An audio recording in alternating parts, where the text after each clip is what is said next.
Case File 1, Rugrats, the Angelica Imagination Theory. Angelica Pickles is 3 years old. She's the only character on Rugrats who can talk in complete sentences, outside of the adults. The babies communicate with each other in a unique baby language that no adult understands, but Angelica understands both. Angelica moves between worlds.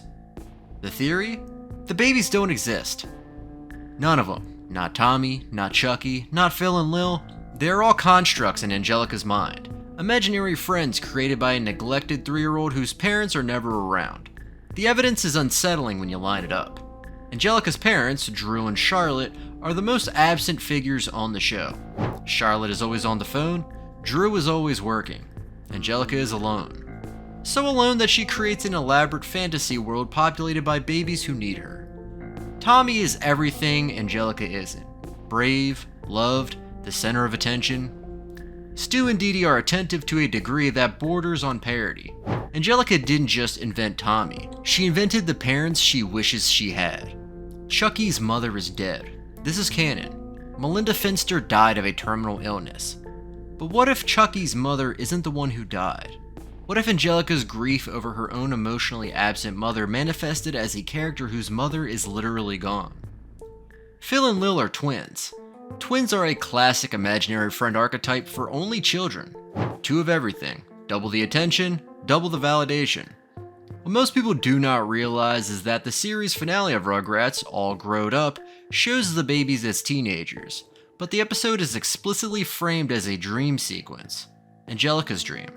Even when they grow up, they're still in her head. I'm not gonna lie, this one's hard to shake. Once you see the show through this lens, every scene reads differently. Angelica's cruelty toward the babies isn't bullying. It's self-hatred directed at her own creations. Plausible.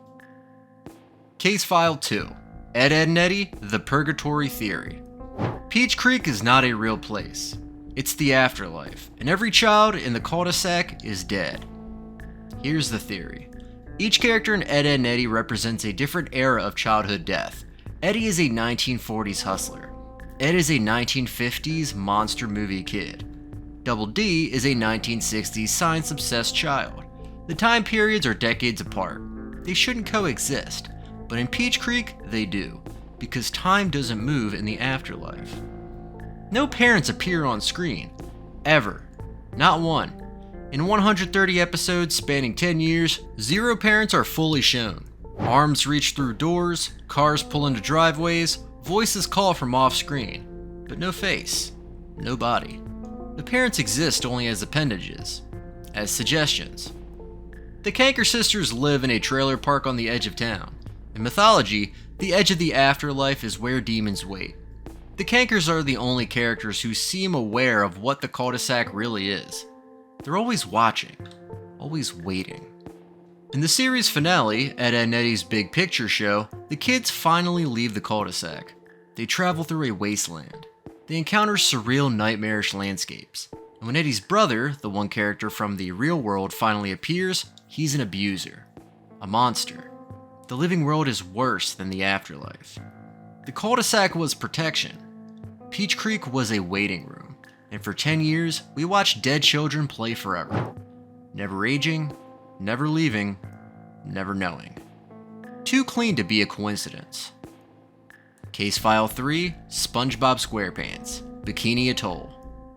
Bikini Bottom is not named after bikini swimwear. It's named after Bikini Atoll, the site of 23 nuclear weapons tests conducted by the United States between 1946 and 1958. The evidence is not subtle. The show's theme song explicitly states, absorbent and yellow and porous as he. SpongeBob is a sea sponge that has absorbed radiation. The characters are mutant sea creatures living in the fallout zone of nuclear testing. Bikini Atoll's native population was forcibly relocated before the tests. They were never allowed to return. The radiation rendered the islands uninhabitable. And on the ocean floor below, in the show's universe, a pineapple-dwelling sponge builds a life among the genetic aftermath. Sandy Cheeks, the squirrel from Texas, wears a spacesuit. Not because she's from the surface, because she's not mutated. She's the only character who isn't a product of radiation, and she needs protection from the contaminated environment. Mr. Krabs runs the Krusty Krab. The restaurant that serves what? Krabby Patties. Made from what? In an underwater city where fish are people, the menu item is suspiciously vague, and Mr. Krabs' daughter Pearl is a whale, a different species entirely. The implications are uncomfortable. The nuclear testing at Bikini Atoll was conducted under Operation Crossroads.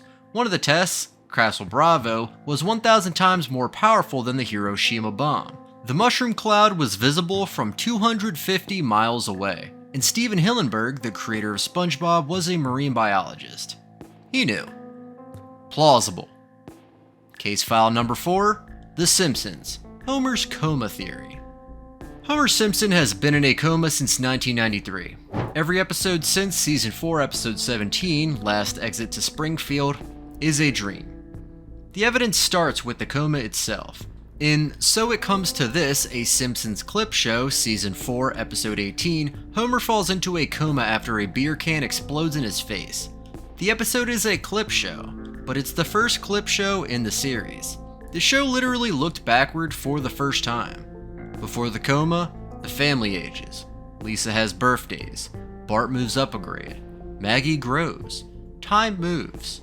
After the coma, nothing changes. Nobody ages. The Simpsons have existed in the same exact configuration for over 30 years because Homer's mind cannot imagine a future it hasn't experienced. The show becomes increasingly surreal in later seasons. Characters survive injuries that would kill anyone. The town experiences events that defy physics. The rules of reality bend because they're not real. They are the rules of a dream. Celebrities appear as themselves every week. In a coma dream, the brain incorporates external stimuli. Homer hears celebrity voices on the hospital TV and integrates them into his fantasy. And here's the detail that changes everything. Last Exit to Springfield, the last episode before the coma, ends with Homer defeating Mr. Burns in a union negotiation. He saves the dental plan. He wins. It's the greatest victory of his life, and then it's over. Everything after that moment, every episode, every Christmas special, every movie, is a dying man's dream of a life where everything eventually works out, where the family stays together, where the town survives every disaster, where no one really leaves. Homer Simpson's greatest wish wasn't wealth or fame. It was that nothing would ever change, and for 30 years, it hasn't. I'm not going to lie, this one's hard to shake. Case File 5, Adventure Time. The Mushroom War is real. In Adventure Time, the Mushroom War destroyed human civilization. The name is a pun. Mushroom, as in mushroom cloud. Nuclear war. The show takes place 1,000 years after humanity wiped itself out. This one's different from the others, because it's not really a theory, it's subtext so close to text that calling it a theory almost undersells it. The evidence in Finn the Human and Jake the Dog. We see flashbacks to the war. Bombs falling, cities burning, a green glowing crater where a metropolis used to be. The Lich, the primary show villain, was born from a nuclear bomb. The mushroom bomb, the single most destructive weapon ever created by humans, gave birth to the embodiment of death itself. Marceline's origin story is set in the immediate aftermath. She's a child wandering through the ruins of human cities. Her mother gives her a teddy bear, tells her everything will be okay, and then disappears. Marceline never sees her again. Finn is the last human. The last. Everyone else is either a mutant, a magical being, a creature that evolved in the radiation, or a remnant of pre-war technology. The Ice King's crown drove him mad, but it also made him immortal. He witnessed the war. He remembers the world before. That's why he's insane. Not because the crown corrupted him, but because he can't forget what humanity lost. The Mushroom War is our world. It's this world. It's the logical endpoint of every arms race we've ever started. And in Adventure Time, we already lost. That's the record. Case File 6, Courage the Cowardly Dog. Nowhere's True Purpose. The town of Nowhere, Kansas is not a town. It's a testing ground. A government experiment designed to observe how extreme trauma affects a living subject. The evidence? Every single episode introduces a new supernatural threat. Monsters, demons, cursed objects, alien invasions, and they all target one household, Muriel and Eustace Bagg's farmhouse where Courage lives. What kind of town has a new nightmare every week and nobody moves? What kind of town has no police, no journalists, no outside investigation? A town that doesn't exist. A constructed environment. Eustace's truck never starts. The phone lines are unreliable. The TV only gets static and ominous broadcasts. The bags are isolated, deliberately. Courage is the subject. Muriel is the control. Eustace is the stress variable.